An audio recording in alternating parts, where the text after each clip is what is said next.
Okay, a video I've been wanting to do for a while, but I want to be oh, by the way, Mike Clark, aka the Rebel Preacher. I want to be tactful in this delivery because I'm not coming against anyone, and it's not an attack on anybody. Matter of fact, it's just a story of my life that I've kind of put into a phrase that I have heard from an interview one time between the writer of the book, Not in His Image, and a guy named Jeffrey Daltrey, who does a talk show. John Lamb Lash. I always get it mixed up, but he's a Gnostic writer. And they used a phrase in this interview, listened to maybe a year and a half ago, and it's really just resonated within who I am. And a friend of mine, Neo Anderson, that's his Facebook name,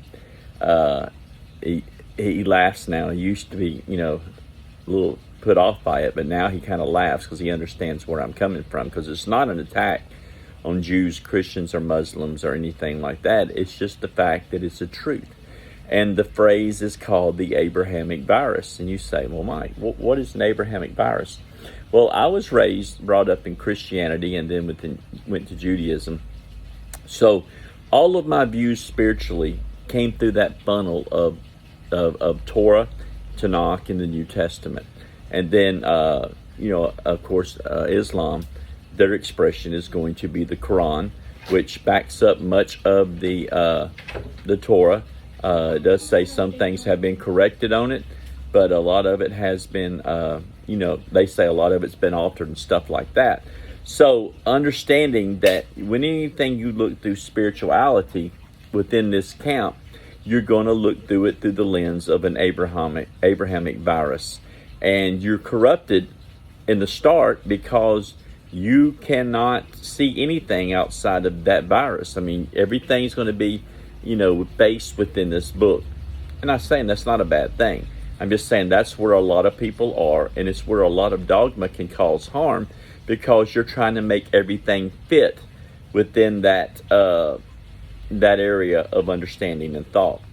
Where, like, my wife was brought up secular, so she don't have these problems of the Abrahamic virus, or she does sometimes, because she's a converted Jew, and she does see things still through that, but she's more able to understand some of the pagan understandings and Eastern religions and everything, because first of all, she took world religion class in college, but also too, she doesn't have that stigma or that within them that is grained within the Abraham virus. You're either going to see things through Moses, Jesus, or Muhammad within that virus, and you're going to see everything through Yahweh or El and stuff of this nature. And when someone brings up, the hidden book of Enoch, the hidden book of Enki, and when you start reading Enoch, you really lose sight of what's going on, because you start seeing maybe multiple gods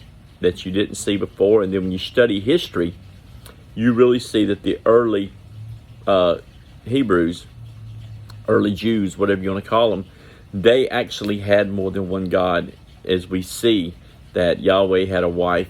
There was many gods that they worshiped. There was many idols found within their camps. A little archaeology we can find on it. So when you hear me say that term, Abrahamic virus, that's what I mean. It's not a slam, but sometimes when I see all these debates on calendars and Shabbat and salvation and things of this nature, you will hear me just say this is the Abrahamic virus, because you're not able to see outside of that worldview.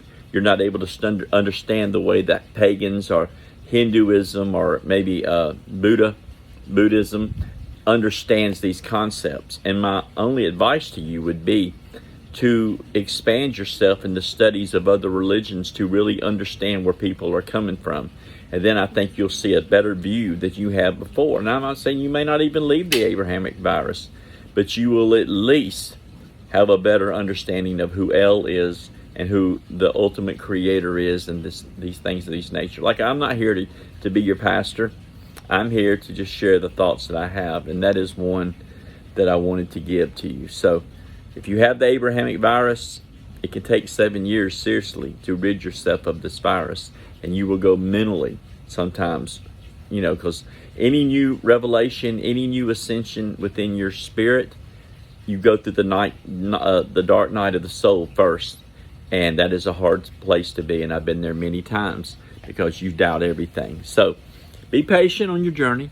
If you have the Abrahamic virus, it's not fatal. You can actually get through it and see things in a different view. So, have a good day, and thank you. Subscribe, share, and hope you enjoy it and like it. Yeah, and like it. That helps me out. Thank you so much.